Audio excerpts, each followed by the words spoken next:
Assalamualaikum warahmatullahi wabarakatuh. Alhamdulillahirabbil alamin.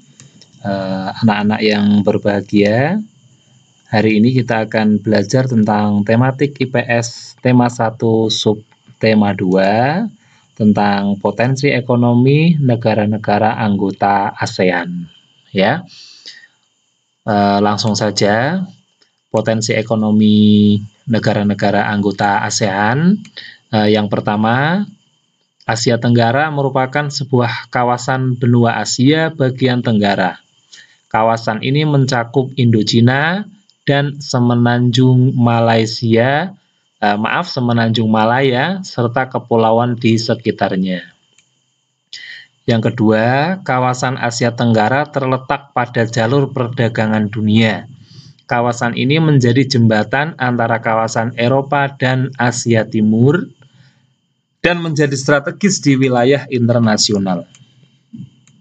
Yang ketiga, kondisi geografis di Asia Tenggara membantu penduduknya memanfaatkan hewan dalam kehidupan sehari-hari. Ikan banyak dijual dan dikonsumsi, hewan ternak banyak yang dijual di dalam negeri, bahkan sampai ada yang mengekspornya. Ini potensi ekonomi negara-negara anggota ASEAN ya. Kawasan anggota ASEAN itu seperti Indonesia, terus Malaysia itu punya kesamaan karena iklim dan geografisnya hampir sama ya, tapi ada sebagian negara-negara seperti Singapura itu seluruh negaranya itu berbentuk atau berupa kota, jadi tidak ada yang bertani seperti itu di kawasan Singapura. Nah, ini kita akan membahas nanti satu persatu tentang potensi ekonomi dan kegiatan ekonomi penduduknya.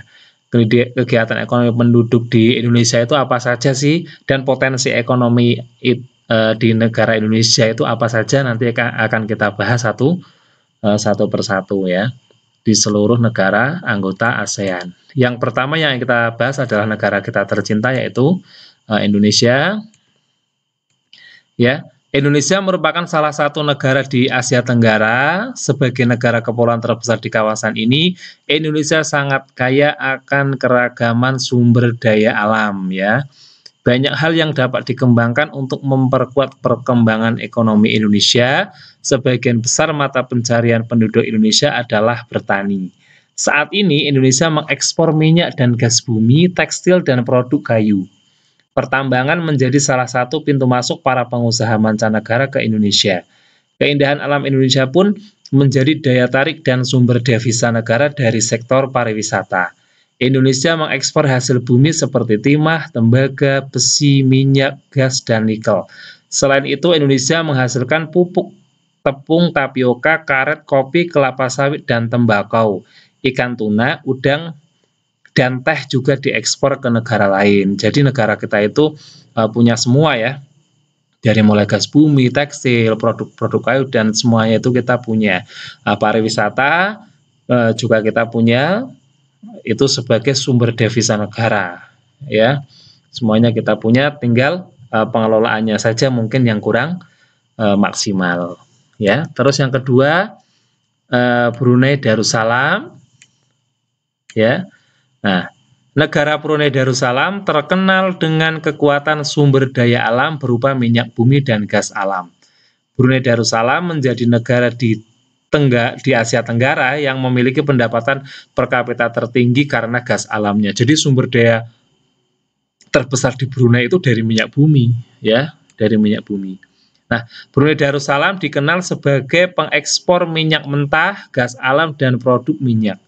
Brunei Darussalam mengimpor produk-produk mesin mobil, barang-barang elektronik, beras, dan gula. Jadi Brunei itu banyak mengekspor mesin-mesin dari luar negeri ya, untuk didatangkan ke negaranya, karena di sana negara kaya tapi pengekspor minyak ya, pengekspor minyak, makanya banyak produk-produk yang diimpor. Terus Malaysia, ini Malaysia ya. Nah, kegiatan ekonomi Malaysia yaitu pertanian, pertambangan, serta perindustrian. Perdagangan internasional merupakan salah satu kegiatan ekonomi Malaysia yang mengalami pertumbuhan paling cepat. peralatan elektronik, minyak, dan gas bumi diekspor ke negara lain. Produk kayu, minyak sawit, karet, tekstil, sepatu, dan bahan-bahan kimia diperdagangkan di dunia internasional. Ya. Mata pencarian penduduk Malaysia adalah pertanian, pertambangan. Pertaniannya menghasilkan karet, minyak sawit, kopra, teh, coklat, lada, dan padi. Pertambangannya menghasilkan biji timah terbesar di dunia, bauksit, biji besi, dan minyak bumi. Industrinya menghasilkan barang dari baja dan barang-barang elektronik. Ini hampir sama dengan negara kita, negara Indonesia ya. Negara Indonesia hampir sama. Terus Kamboja. Ini bendera negaranya Kamboja. Nah, negara Kamboja dialiri Sungai Mekong. Daerah di sekitar Sungai Mekong merupakan daerah yang subur. Mata pencarian penduduk Kamboja adalah bertani. Hasil pertanian terbesar di Kamboja yaitu padi dan karet. Sebagian besar penghidupan penduduk Kamboja di sektor pertanian. Hasil pertanian di Kamboja yaitu beras, jagung, merica, tembakau, kapas, dan gula aren. Adapun hasil tambangnya meliputi besi, tembaga, mangan, dan emas. Hasil industri Kamboja yaitu tekstil, kertas, kayu lapis, dan minyak. Jadi ini sebagian besar itu adalah bertani. Biasanya orang sana itu kalau pakaiannya itu pakai kayak sarung itu ya. Karena di sana sebagian besar itu beragama Buddha ya di Kamboja. Terus Laos. Ya. Laos bertetangga dengan Kamboja. Negara ini juga dilewati oleh aliran Sungai Mekong. Sama seperti di Kamboja, kegiatan pertanian banyak dilakukan di sepanjang aliran sungai ini. Sebagian besar hasil pertanian dinikmati oleh masyarakat Laos. Rakyat Laos hidup di sektor pertanian yang menghasilkan beras, jagung, tembakau, jeruk, dan kopi. Hasil alam lainnya yaitu timah dan kayu. Industri di Laos masih terbatas pada pengolahan kayu. Jadi industrinya itu belum berkembang dengan baik kalau di sana ya. Masih sektornya itu masih sektor pertanian. Terus Singapura. Singapura merupakan negara paling maju di kawasan ASEAN. Letak Singapura sangat strategis. Saat ini Singapura menjadi negara transit teramai di Asia. Sebagian besar penduduk Singapura bekerja di bidang industri, perdagangan, dan jasa. Ini yang Pak Guru sebutkan tadi, negara Singapura itu tidak ada yang bertani ya, karena sebagian besar penduduknya itu bekerja di bidang industri, perdagangan, dan jasa, karena seluruh negaranya itu berupa kota ya, negara kota. Rakyat Singapura hidup dari hasil perdagangan dan perindustrian. Dari hasil industrinya, Singapura dapat mengekspor mesin dan alat transportasi, barang-barang konsumsi, bahan kimia, dan produk olahan minyak. Adapun bahan mentah untuk keperluan industri dan bahan bakar minyak diperoleh dari impor. Letak Singapura yang strategis ini menyebabkan pelabuhan laut dan pelabuhan udara Singapura termasuk pelabuhan sibuk yang disinggahi banyak kapal laut dan pesawat udara. Oleh karena itu, banyak devisa yang dihasilkan. Singapura termasuk negara di Asia Tenggara yang berpendapatan paling tinggi ya. Negaranya kecil tapi pendapatan penduduknya paling tinggi di kawasan Asia Tenggara. Itu di negara Singapura. Nah, terus Myanmar. Mata pencarian utama penduduk Myanmar yaitu di bidang pertanian, perkebunan, dan pertambangan. Padi merupakan hasil utama dari pertanian di sana. Myanmar merupakan salah satu negara penghasil padi terbesar di Asia Tenggara. Ya. Hasil pertanian di Myanmar antara lain beras, gula pasir, jagung, dan kacang-kacangan. Komoditas perdagangan Myanmar meliputi kayu, terutama kayu jati, beras, pupuk, dan berbagai barang kerajinan. Terus Filipina. Nah, Filipina merupakan sebuah negara kepulauan. Sebagian besar mata pencarian penduduk Filipina adalah bertani. Filipina berhasil menjadi salah satu negara di dunia yang dapat membangun dan mengembangkan pertaniannya dengan baik. Beberapa produk unggulan hasil pertaniannya diekspor ke berbagai negara seperti nanas, padi, kelapa, dan gula. Hasil pertanian ini juga yang menunjang perkembangan ekonomi negara ini. Nah, mata pencarian penduduk Filipina adalah pertanian, pertambangan, dan industri. Pertanian menghasilkan padi, kelapa, serat abaka, nanas, tembakau, dan gula. Pertambangannya menghasilkan kobalt, tembaga, emas, nikel, biji besi, dan minyak bumi. Komoditas ekspor Filipina terdiri atas gula, kopra, kayu, nanas, dan biji tembaga. Filipina mengekspor mesin dan mobil, jadi belum bisa membuat sendiri seperti Indonesia. Filipina itu juga masih mengimpor mesin mobil ya. Thailand. Nah, Thailand sering disebut sebagai lumbung padi di Asia Tenggara. Padi merupakan hasil pertanian terbesar dari negara ini. Selain itu, perkebunan, kehutanan, pertambangan, dan industri juga merupakan kegiatan ekonomi penduduk Thailand. Saat ini penghasilan utama Thailand adalah sektor pariwisata.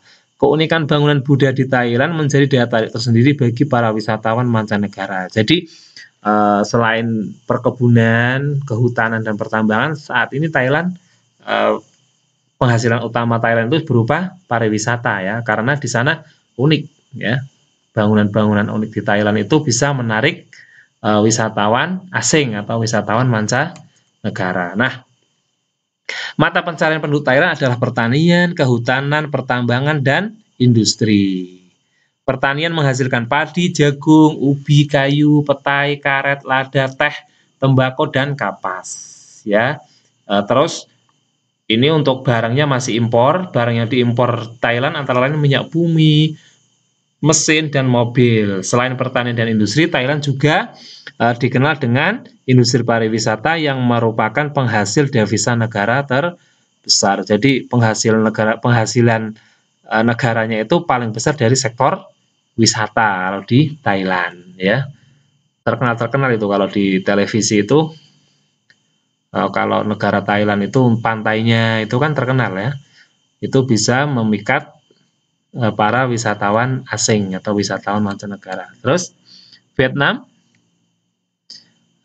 Vietnam setelah pulih dari perang saudara, negara Vietnam mulai berkembang di berbagai sektor perekonomiannya. Pariwisata dan turisme mendukung perkembangan ekonomi. Bidang pendukung lainnya seperti usaha jasa di bidang perhotelan, restoran, serta transportasi juga turut berkembang pesat. Perekonomian sebagian besar penduduk Vietnam adalah pertanian. Padi merupakan hasil utama pertanian di Vietnam.